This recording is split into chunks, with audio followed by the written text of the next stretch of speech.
Oh, goody. Alright, what's going on everybody? Zombies here again, and today we're back with another Marvel Snap video. So in this one we are going over some day 1 decks for today's new card, Havok. Havok is the lone Series 4 card of the month. He is a 2/0 that reads, after each turn you lose 1 max energy, and this gains +4 power. So Havok's a card not a lot of people have been very excited for, myself included, but in going into making some decks for this card and taking a look at some of the probability, I actually am much more optimistic about this card than I was previously. When we saw Havok for the first time, he was actually a 2/1 that gained +3 power. And I think the current version of the card is a lot more appealing. He did go down to a 0 power card, but he does gain an additional power. So now he's gaining 4 instead of 3. This is most notable for stuff like Mr. Negative, where it's nice to have him being free instead of costing 1 after that negative flip. But he's going to be gaining a pretty solid amount of power for the cost here. Now, obviously, this is kind of a difficult card to evaluate super easily, as you don't really want to play this in the early game and just have him limit your energy for the whole game and then get really big and be susceptible to Shang or Shadow King while your opponent's just playing more or bigger cards than you and you're locked on the low energy.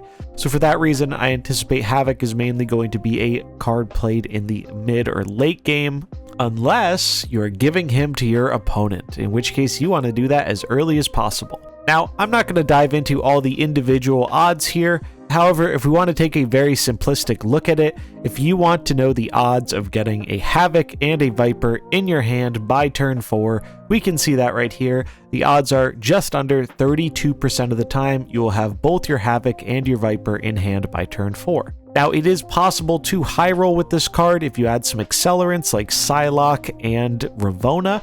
We're going to take a look at some decks that have those cards in them, so you can actually get the Havok and Viper combo down as early as turn 3 if you play one of those accelerants on 2 and then happen to draw these other 2 cards. Obviously, the odds will be lower here as you're drawing less cards since it's earlier in the game, and this is requiring a 3rd card in addition to Havok and Viper. So the math will be different, but I think just looking at the odds here made me realize this is more of a promising combo than I initially expected of it, as getting the combo essentially just under a third of the time by turn 4 is pretty solid. Also, since there seemed to be some confusion about this, how this works is he is limiting your max energy. Naturally, every turn in the game you gain 1 max energy. Havok takes that away. So if you donate your Havok on turn 4, your opponent will lose 1 energy, go down to 3, and then they will gain 1 energy, go back up to 4. And 4 is where they will be stuck for the rest of the game. And as such, if you're able to donate the Havok on turn 3, then your opponent will be stuck at 3 energy for the rest of the game, which is a pretty punishing thing to do. Now, in terms of the other cards available this week, we have Nico Minoru and Legion. Both of these are fairly quality cards. Legion doesn't see as much play as he used to, but he still is a fairly solid card and can definitely scam some wins due to specific locations. Kind of an underrated card, still fairly powerful, just not popping up as much as he used to in the past. And then Nico has proved to be an absolute powerhouse in decks like Destroy and Loki, and showing up in Thanos occasionally, a little bit less now after the change to Mind Stone because of the chance of drawing Nico instead of a stone.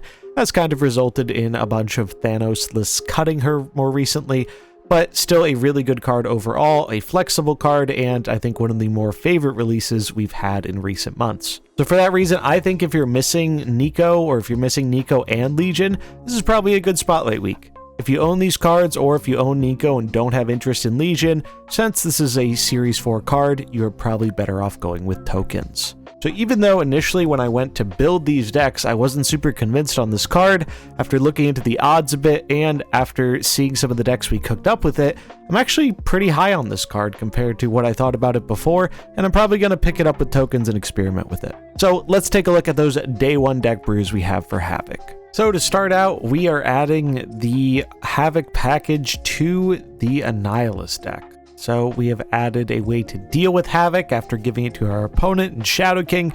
Shadow King's just a very good card right now. It synergizes with our Werewolf and our General on reveal effects.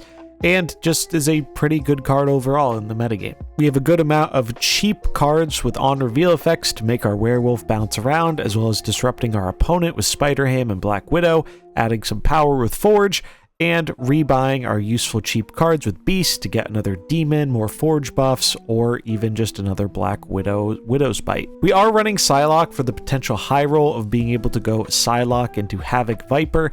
I'm not sure if this card is going to make the cut here long term. You could also consider Ravonna in this spot too, as a slightly bigger body, but you're a little bit less flexible in terms of getting advantage from the mana. However, she does also reduce the cost of Black Widow, so maybe that ends up being worth it, but we do lose out on some synergy with the werewolf. Beast is great for rebuying our cheap, powerful effects with on reveal. Sentry Annihilus Hood has just been a really strong core package a lot of decks have been running recently, seeing it a little bit less now that Thanos Blob is so popular, but it's still really strong and seems like a shell that can naturally take advantage of this Havok combo, because in the games where you're not really super concerned about the fact that you're trying to Viper Havok, you can just Viper away your Sentry Void or your Hood if you don't happen to find Annihilus.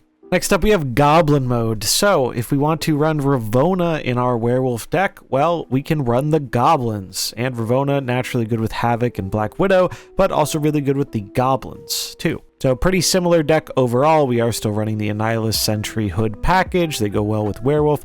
Goblins go really well with werewolf because we can play the wolf down, and then goblins aren't taking up our lanes, so we can more freely move the wolf around the board. We do lose out on a bunch of our cheaper value stuff, as well as our bounce engine and beast, but if you really want to clog up your opponent's board with some goblins, it might be worth the payoff. And then another way you can go down the goblin route is with Galactus. So we have all the cards you know and love or know and hate in Galactus. We have Ravonna to cheat out our goblins, Wave as a way of cheating out our Galactus, and if we are able to donate Havok away to the opponent with Viper, that will limit them on energy, so we can try and play Galactus in the lane that Havok is not in, and that hopefully we got a goblin or two in, and shouldn't be met with too much resistance due to the low amount of energy the opponent should have access to. We do have a few backup ways here to close out the game in terms of closing down a lane with Professor X. This is also especially helpful versus things like Destroy that might have ways of dealing with our goblins. Shang-Chi if we need to just flip a lane, or if we lose priority after the Galactus goes off and our opponent reveals their cards and they're bigger. Alioth to close those games after we get our Galactus down and maintain priority, and Orca just as a backup way to close out the game if we have managed to close a lane with X or our goblins. Then we have a more low to the ground build here focused on werewolf, courtesy of one of our chatters over on Twitch, BDoggyDog. I really like the idea behind this build. I haven't used Bast in a while, and Bast has a lot of premium targets here, and really only one thing it doesn't really want to hit. Havok can already grow really, really big on his own. We're not trying to donate it away here. You could adjust the deck to do that, but this is much more focused on just getting value from our bounce stuff, and Beast helps out with the fact that we can keep our 1-drops costing 0, so we don't really feel bad about losing energy each turn from Havok while he gets pumped up. We have a lot of threats in this deck that do get pumped up, from Kitty to Werewolf to Angela, Elsa pumping things up. Even Nico can give some additional boosts, so there are a lot of ways to boost up our stats here, and since the curve is low to the ground, we can actually take advantage of Havok in the later game without really feeling the loss of our energy too much.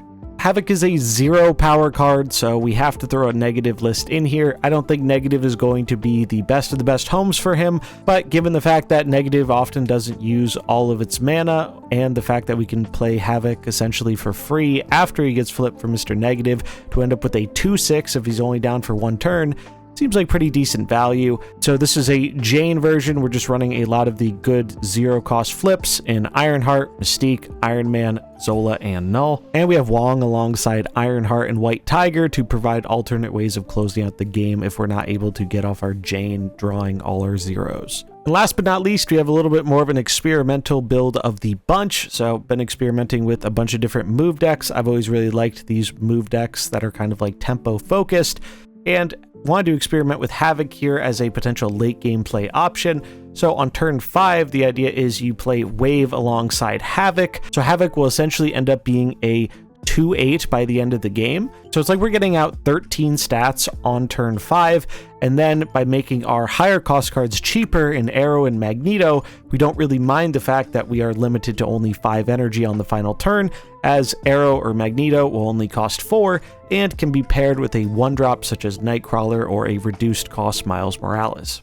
Now, it's possible you might want to find room for a Shang-Chi in here, depending on what you're running into. Shang's been really good for me in these move-focused lists, but I like the idea we have here of just going all out on power and moving stuff around the board to make it hard for our opponent to reasonably predict the lanes we're going to end up securing. And there we have it. That is going to wrap it up for our day 1 Havok decks. As always, links will be in the description if you want to check out any of these decks for yourself, and let me know what you think about this card. Are you planning to pick it up? Are you dreading the Havok Viper combo? I think we're going to see a lot of people talking about that very shortly after this card's release, and it should make for some very amusing mirror matches like we saw with Annihilus when he came out. But yeah, that's going to wrap it up for this one. If you enjoyed it, remember to like and subscribe, and I'll catch you in the next one.